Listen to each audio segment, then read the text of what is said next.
Defense correspondent John Roberts. He is live in South Korea. John, I don't think you've slept maybe in a day or so. What are you seeing there on the ground, sir? It's much longer than a day.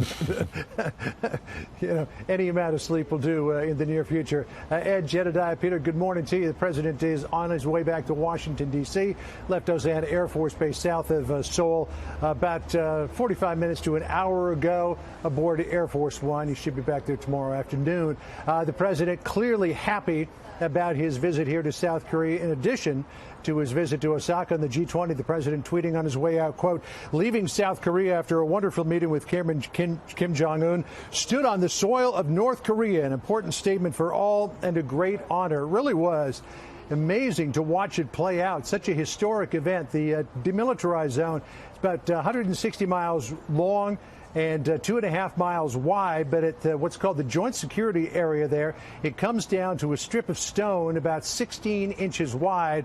President Trump walked right up to that strip of stone on the south side with Kim on the north side. The president looked at Kim and said, should I step over? Kim invited him over. Here's how the president described it later on. Listen here.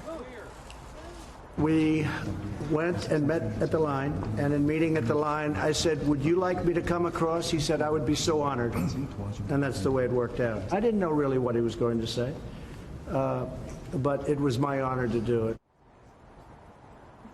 Now, going into this, the president said that this probably wouldn't be much more than a handshake, though he said handshakes can be important. The meeting would probably last about 5 to 7 minutes.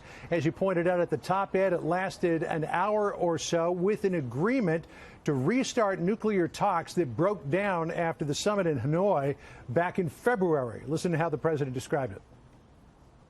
It was a great success because we maintained our relationship. So we're going to have teams. They're going to meet over the next few weeks, and they're going to start a process, and we'll see what happens. The one thing that President Trump believes he has is time. The time is on his side. He says he's in no rush to do anything, and that in order to get it right, unlike so many other successive or previous administrations, you have to take the time to make sure that you've got all the I's dotted and all the T's crossed. Listen to what the president said.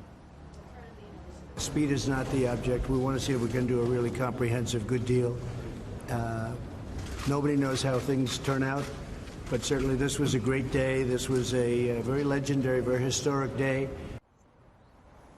It certainly was a historic day. As to whether or not it will ultimately be productive, that's up to the U.S. team, which is going to be led by Steve Biegun, the president's envoy to North Korea. Obviously, Mike Pompeo, the Secretary of State, will be involved, too.